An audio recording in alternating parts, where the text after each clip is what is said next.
Buckle up, folks, because this deep dive is going to be a wild one. Yep. We're going way back to childhood this time. Oh, yeah. Yeah, exploring the comics that a YouTuber named Alex Lennon created when he was a kid. Cool. Right. Like in the very first issue, their raiding his secret base, they get shot with healing bullets. Some bullets. Healing bullets, yeah. Then Alexander decides the best way to take everyone out is to just blow himself up. Oh, wow. It's so wild and violent and just so perfectly 8-year-old logic, you know? I love it. It's pure, unadulterated creativity at that age. There are no rules, no limits. It's fascinating to see how he's mixing all these different influences, too. Like, you can see bits of popular comics, even Doctor Who, all thrown into this crazy blend. Definitely. Yeah. And it's like he hasn't quite figured out realism yet, so everything's up for grabs. Absolutely. Pure play. That's what it is. Now, as Lennon gets a little older, his world starts expanding. He brings his school friends into the mix. Ah, so that adds a whole other dimension to the stories. Literally, yeah. Yeah. That's when you start to see the influence of real-life relationships and dynamics playing out in the comics. New characters are introduced, some with very short lifespans. Like? Poor Nathan. Oh, no. Yeah. And this is also when we meet the main villain, Rachnos. Rachnos. Where'd he get that name? He actually took it from those spider-like creatures in Doctor Who. Wow, he was really into Doctor Who. Oh, yeah, big time. But Rachnos is a game changer because suddenly it's not just these episodic adventures anymore. We're moving into a more serialized story arc. So that probably reflects what he was reading at the time, right? Yeah. Maybe getting into more complex comic books storylines. For sure. And this is the beginning of what we call the Rachnos saga, which is where things get really interesting. Oh, I bet. Lay it on me. We're talking mind control, a major character death. Jacob, actually. No way. His best friend. Yep. And then he throws time travel into the mix. It's a lot. That's a lot to juggle, especially for a kid. What struck you about this arc? I mean, on one level, it's just pure entertainment, right? But you can also see him starting to wrestle with bigger themes like betrayal, sacrifice, the consequences of your actions. Yeah, it's like he's using these fantastical scenarios to explore some pretty heavy stuff. The death of Jacob, especially. It makes you wonder how he was processing loss, even at that age. Definitely. And the way he handles time travel, it's creative, to say the least. Yeah. He ends up with this double Rachnos situation where there are two versions of the villain running around. Oh, boy. Yeah. It gets pretty convoluted. But it shows his ambition as a storyteller. You know, he's pushing boundaries, trying new things, even if it gets a little messy. Love that fearlessness. Then there's that rule, the one that changed everything. Oh, yeah. His teacher discovers the comics. Uh-oh. Surprisingly, she doesn't confiscate them. Really? Yeah, but she does lay down one very specific rule.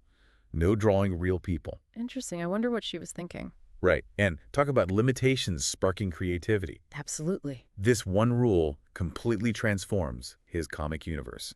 It forces him to think outside the box, to move beyond drawing humans, and that's where Bear Boy comes in. Bear Boy. Bear Boy. This character is something else. We're talking accidental marriage, LSD trips. Yeah. Pure chaotic energy. Okay, now I'm really intrigued. Oh, you got to see it. But on a deeper level, I think forcing him away from human figures pushed him to find other ways to represent complex ideas. That's fascinating. Because on the one hand, he's clearly having a blast with this newfound freedom. But on the other hand, he's having to find new ways to express those emotions and themes he's exploring. Totally. Like you were saying before, think about that LSD trip scene. It's hilarious on the surface, but maybe it's also his way of processing something he's heard about, something that both fascinates and scares him. Right. He's working through things he doesn't even have the language for yet. And it's not just Bear Boy. We also get Crabman, this half-man, half-crab hero fighting villains like Electric Lord. Oh yeah, Crabman.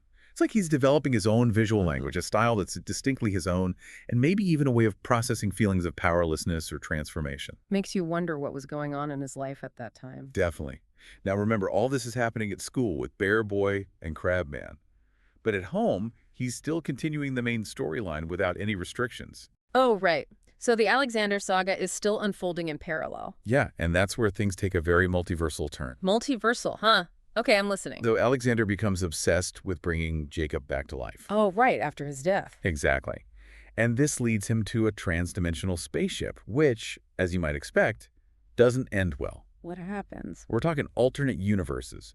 A being called Pineapple Lord, who's basically a bored god destroying universes for fun, and the complete annihilation of Bear Boy's universe. It gets pretty intense. Wow.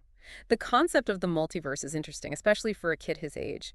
It suggests this growing awareness of infinite possibilities, maybe even a sense of anxiety about the vastness of existence. It's like he's exploring all these possibilities, these what-ifs, but at the same time, he's fixated on undoing this one specific loss, this one thing he couldn't control in his real life. Yeah.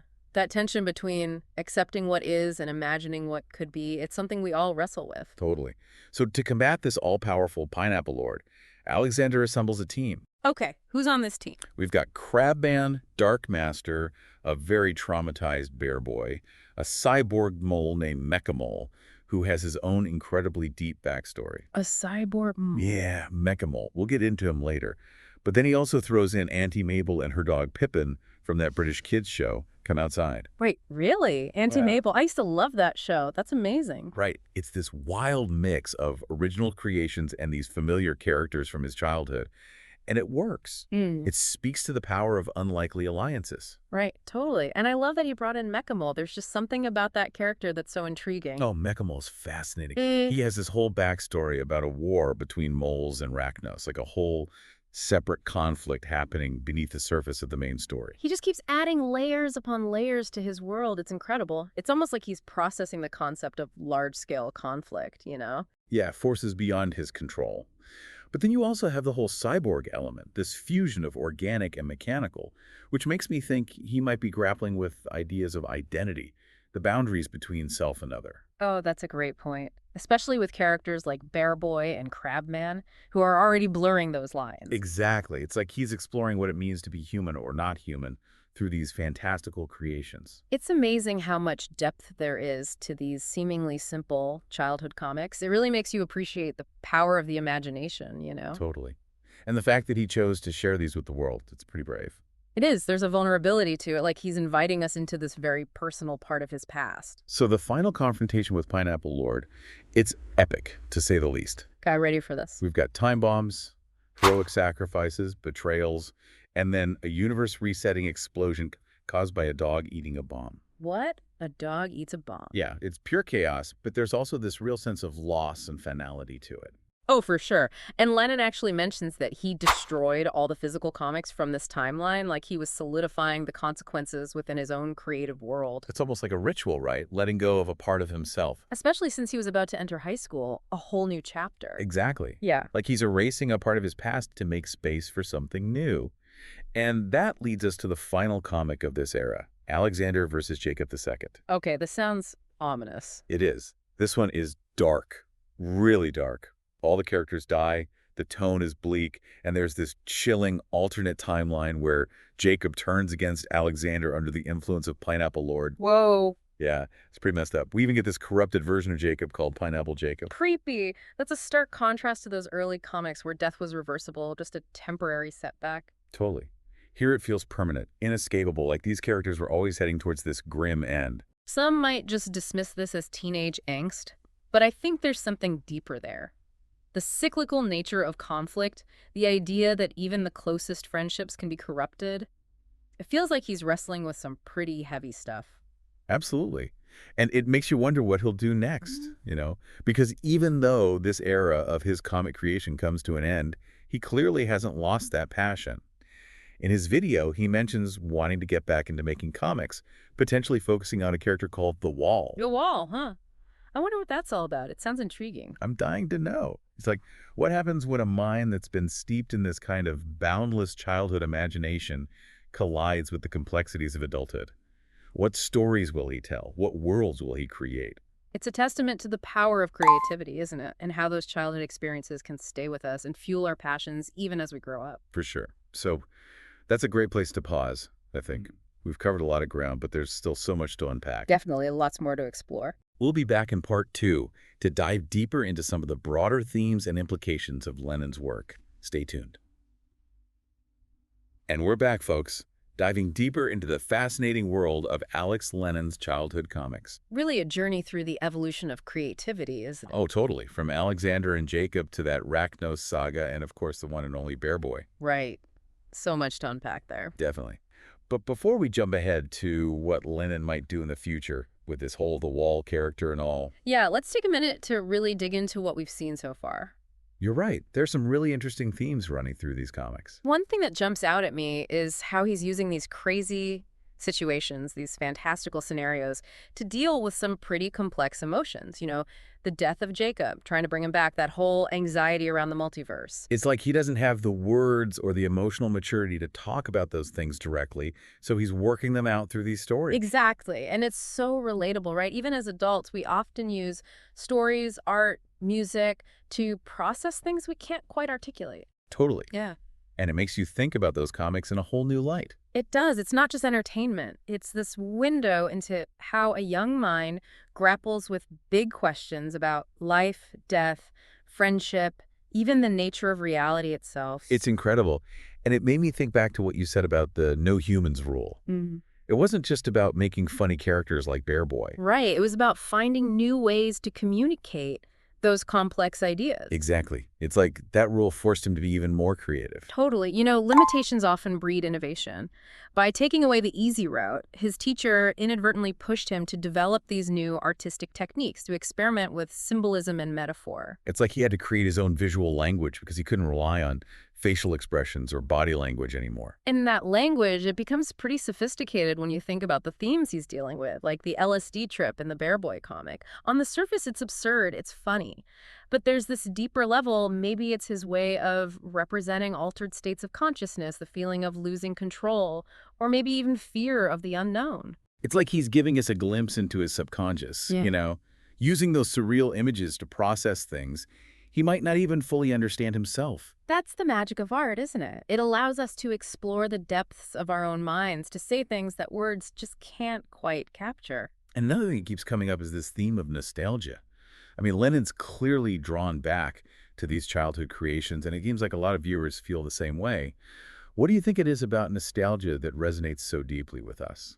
Well, part of it is that connection to a simpler time, when the world felt full of possibilities, when our imaginations ran wild. It's like a little mental vacation back to childhood, a chance to revisit those moments of pure joy and wonder. Exactly. But it can also be bittersweet, right? Nostalgia often comes with a sense of loss, a longing for something we can never truly get back. Yeah, like that saying, you can't go home again. But even though we can't fully return to the past, nostalgia can help us make sense of the present.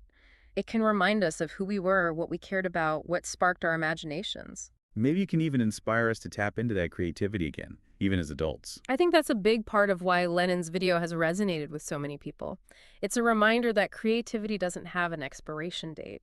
It's something we carry with us, something we can always nurture and rediscover.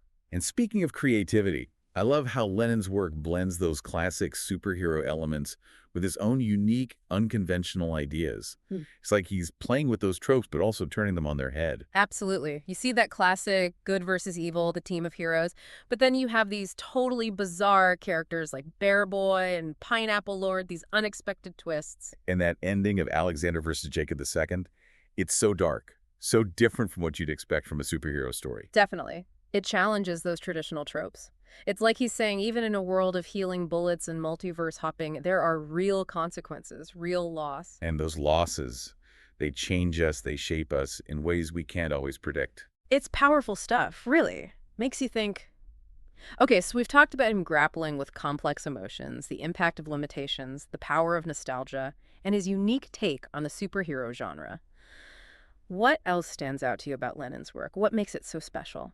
I think it's his willingness to share these deeply personal creations, to let people into this world he built as a kid. There's a vulnerability to that for sure. It's like he's saying, hey, this is a part of me, take it or leave it. It's very genuine, Yeah. and it creates this space for connection, for reflection. We can all relate to that feeling of getting lost in our imaginations as kids. Absolutely. And by sharing his work, he's inviting us to revisit that part of ourselves, to appreciate the power of creativity in all its forms. It's inspiring. Yeah. So, with all that in mind, let's turn our attention to the future. The future. Lennon has mentioned wanting to get back into making comics, focusing on a character called the Wall. What do you think he'll do with that? What might this new chapter hold for him?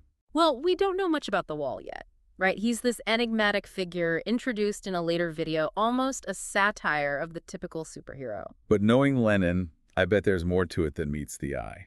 I think so too. What if the Wall isn't just a physical barrier, but a representation of something deeper? Emotional walls, societal barriers, the limitations we put on ourselves. Ooh, I like that. It wouldn't be a true Alex Lennon creation without some hidden depth, right? Exactly. And I think about how much he's grown as an artist and a storyteller since those early comics. He's not just a kid messing around anymore. He's a more mature creator with a unique voice, a deeper understanding of narrative. And he's a master world builder. Remember Mechamole and that whole Mole-Rachnos war happening in the background? Who knows what kind of intricate world he might create around the wall? Imagine a world literally divided by this massive wall. Different societies, different cultures, maybe even different dimensions. What kind of conflicts would emerge? Who are the heroes and villains in a world like that? It's exciting to think about. And knowing Lennon, he'd explore all the complexities, the moral ambiguities, the human stories at the heart of it all. He might even make the wall itself the main character, this force of nature that shapes the destinies of everyone around it.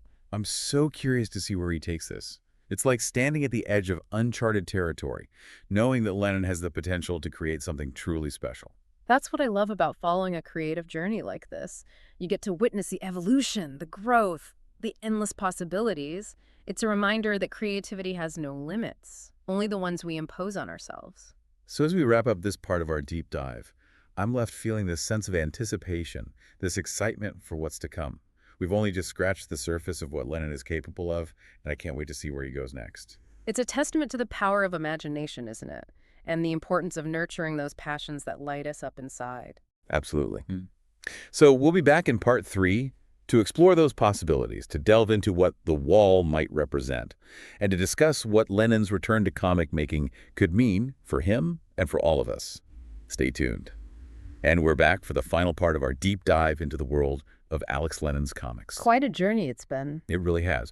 From humble beginnings with Alexander and Jacob to the mind-bending multiverse. We've seen him wrestle with loss, explore complex themes, and really push the boundaries of what a comic can be. Totally. But as we know, Lennon's story doesn't end there. He's hinted at wanting to get back into making comics. Right, potentially focusing on this character he calls the Wall. Now, we only got a brief glimpse of the wall in one of his later videos. Yeah, a very different context than those childhood comics. Almost like a satirical take on the superhero genre. He seemed pretty one-dimensional, this impenetrable force, not a lot of depth. But knowing Lennon... There's got to be more to it. Exactly. Yeah. What do you think he might do with this character? Where could he take it? Well, he could play with that surface-level interpretation. What if the wall isn't just a physical barrier? What if it represents something deeper? I like that. Some kind of metaphor. Yeah, emotional walls, societal divisions, those limitations we put on ourselves, maybe even creative blocks. Well, that's good. The things that prevent us from moving forward, from connecting with others. Exactly. And imagine that world, a world literally divided by this massive wall. Different cultures, different ideologies, maybe even different dimensions. Ooh, that's cool. So much potential for conflict, for exploring those big questions about who we are and how we relate to each other. Right. And who are the heroes in a world like that? Are they trying to tear down the wall, or are they trying to find ways to live with it, to bridge that divide? And knowing Lennon, he wouldn't shy away from the moral gray areas, the complexities of those choices. No way. There'd be no easy answers. He'd make us really think about those different perspectives, those difficult decisions. And don't forget, he's a master world builder. I mean, remember Mechamole and that whole Mole-Rachnos war going on in the background? I know, right? So much detail, so many layers. Imagine what he could do with a whole world built around the wall. It's almost overwhelming to think about. It's like standing on the edge of this vast, unexplored territory and knowing that Lennon has the imagination and the skills to make it come alive. That's the beauty of it, though, isn't it? The infinite possibilities. It's a reminder that creativity doesn't have an end point. It's a journey, an exploration. And who knows what we might discover along the way. Exactly. And that's what makes Lennon's story so inspiring. It's a reminder that we all have that potential for creativity within us, even if it's been dormant for a while. It's never too late to tap into that, to start exploring, to tell our own stories, to build our own worlds. And who knows, maybe by sharing our creations, we can inspire others to do the same. Like Lennon did with his videos. Exactly. So as we wrap up this deep dive, I'm left with a sense of hope, of excitement for what the future holds for Lennon and for all of us who are brave enough to embrace our creativity. It's been quite a ride, exploring the evolution of his work, from those early childhood comics to the potential of the wall. We've seen how those early experiences shaped him, how he used those stories to process complex emotions, and how he continues to push boundaries and defy expectations. And it all started with a kid and his comics. It's a powerful reminder that even the most humble beginnings can lead to extraordinary things. So to our listeners, we leave you with this. What creative sparks are waiting to be ignited within you? What stories are yearning to be told? Don't be afraid to explore those passions, to share your unique voice with the world. You never know who you might inspire. This has been The Deep Dives. Thank you for joining us.